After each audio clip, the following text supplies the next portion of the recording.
in her, she fears to approach the people here and find out what happens here, okay? And in the short gap, that's why I didn't even bother taking a border. I walked with her just to pick her mind. And what she told me is she has interest in this, but there is no one to guide her or hold her hand and show her this is where Rota Act sits, or this is how a year one can be part of this platform, okay? She's waiting for someone to reach out.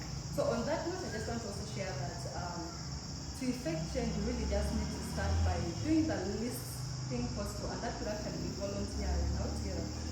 Sorry, I speak very fast, but if I am running, just show any sign, I'll slow down, okay? Right together? Yeah. Yeah. So on that note, I just want to share an experience, like how I started the work I was doing, just to connect to this conversation here. I joined university in 2015, and as a very, not a rebellious child, but as a child who knew what she wanted. Are we together? Who knew how she wanted, but you know, with the African setting of our parents, you're not allowed to tell a parent what you want, okay? So ever since growing up, I wanted to do medicine. But things happened and it reached a point where we could not agree. So my form 3, I was left home. All my siblings were taken back to school. So I had to stay home the whole of senior 3. I have never been in a senior 3 class, but here I am today, okay? But then I joined a senior 4 school where I didn't know what it was, but my goal was I need to push forward. So I'm going to cut very many things just to bring to the point where we are today, okay? So that takes me to senior 4. But going to senior 4 without senior 3, I had to work with other young, like my classmates, to guide me. And that took me to a position where, being an outgoing person, the school pushed me to run for head prefect in senior 5. I didn't know Uganda, but I was in a school here in central Uganda, but very far. I don't know how many of you have heard of Nadangira, where Professor Gilbert Kenya's home is in the extremes of Kachiri, deep inside Masulita, Nadangira, Kachiri, okay? In the school they only teach in Uganda, but here I only knew English. But because someone saw, the students saw what you can do, how you relate to the rest of the students, they pushed me to do, okay, to run for the position.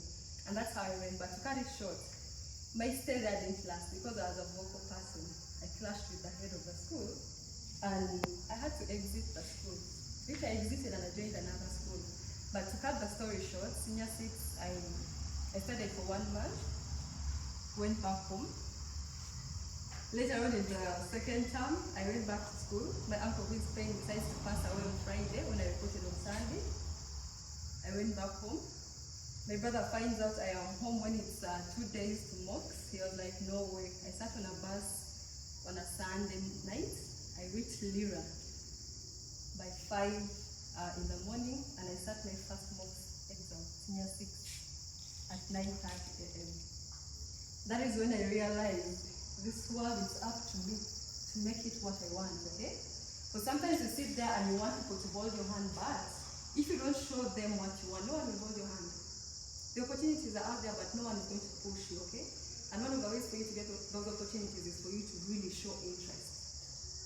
So to cut that short, senior 6 happened. I passed. I applied at Chambo, but I was given accounting and finance. I didn't want it.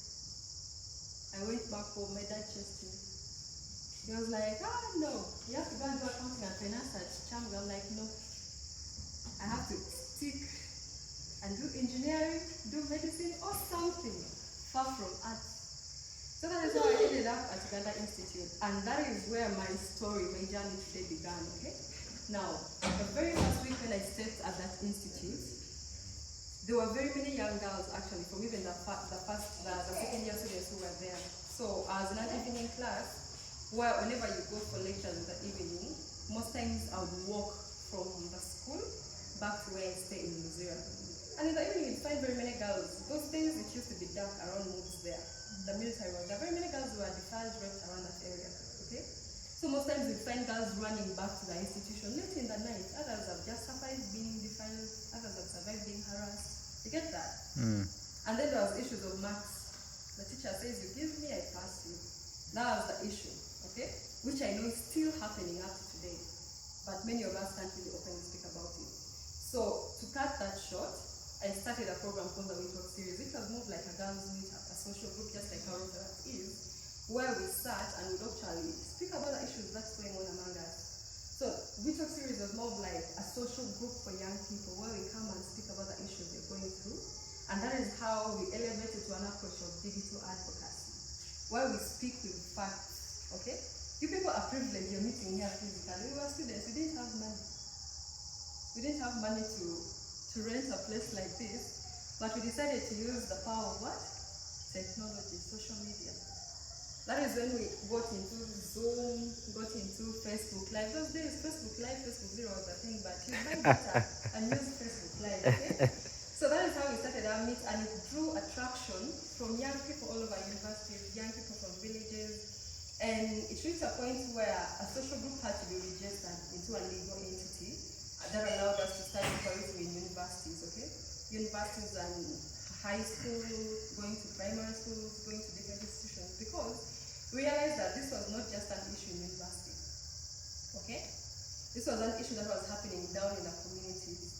And there was also a particular group of young people that was being left out. Those were the disabled, those with disabilities, okay? So we integrated them in our group, and we started what we called digital advocacy with an aspect of disability inclusion. And we were the first entity that introduced sign language in our programs that we were doing. And to cut it short, it grew. It's an entity that was run by young professionals, young people who were done with school, others were still in school, but we didn't have jobs. But we knew we wanted to give back to the what? To the community. And the only way we could give back was by using the skills we had, because we were privileged to actually be in school, okay? Others were privileged to have finished school, but there are young people in the communities who have not even finished primary, okay? If you go out right now, by the time you walk from here to the main road, you won't find very many. Are we together?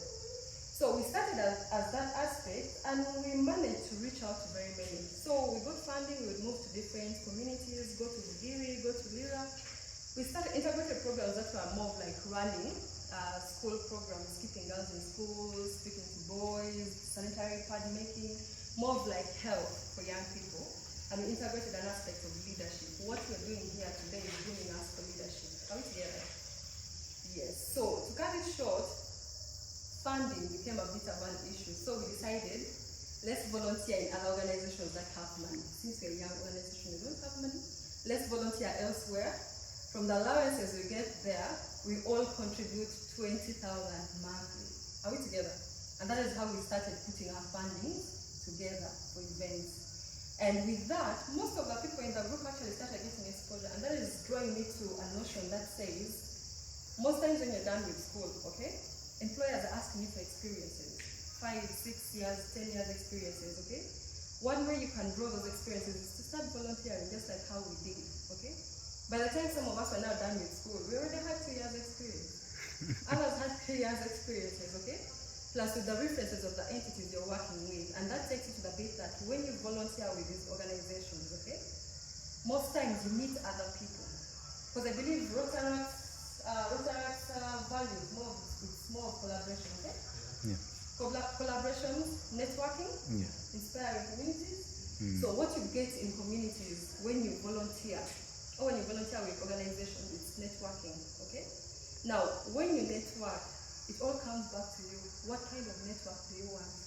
Do you want a network that will just go with you to party over the weekend? Do you want a network that will only help you in school and it stops there? For those who stay within the estates, do you want a network that will just be dining with, maybe on the evenings and joke with? Or do you want a network that could actually multiply into something bigger, link into other networks, okay? So the bit of networking is, I meet you, introduce me to the other, like that network keeps growing and you never know who you meet, okay? That's why one thing is whenever you walk into a place, take note of the room. You don't know who is seated next to you. Are we together? And also whenever someone tells you, you can come and volunteer with us, don't take it as an insult. Take it as the biggest opportunity for you to join the world, the job market. Because today, honestly, I can speak from experience. The NGO sector is not employing young people. By the time you just come and they're like, we are giving you this job. They test you by volunteering. Most times you enter as a volunteer for 2 months, 3 months, 6 months, and with how your work is going, you're elevated into a next position that's permanent. Are we together?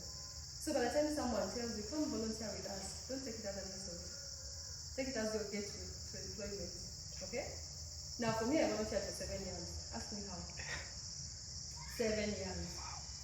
It is just last year that I was like, you know what, really, jump out of this. But volunteering for 7 years, I wouldn't advise you. You have to be very strategic. Are we together? I've said 7 years, but I'm not telling you go do 7 years. Don't do 7 years. If you are not strategic and you're not sure of the entity you're volunteering for, okay? Why I did 7 years is because I was very sure of what I wanted. When I joined this field, people would tell me you don't have experience, okay? So I decided to volunteer to get experiences. And my volunteering took me from one entity to another. For example, the first entity I volunteered with was Inter-Party Youth Platform, okay? I was an office administrator, running errands while doing evening lectures, okay? From there, someone met me, power of networking. I was pulled into Youth Equality Center, where I went and volunteered for 11 months as their advocacy and communication volunteer. I was doing a peace event, a peace summit for young people from East Africa, the Great Lakes region, and guess where I was doing that engagement? At Chambogo University. I convened young people from East Africa at Chambogo University. While I was doing my daily work, someone just came and whispered, are you available for a meeting tomorrow? I'm like, yes. I went and was offered another volunteer opposition. An opportunity came straight from there. I didn't think twice. I jumped into African Youth Development Link. Are we together?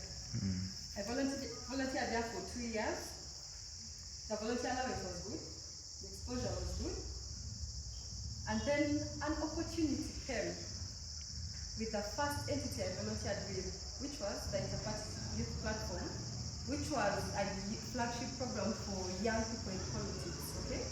But it was a program under the Inter-Party International Republican Institute, a regional entity based in Washington, D.C., but they have an East African regional office in Kampala.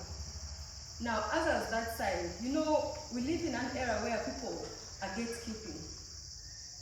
I don't know how many know what gatekeeping is.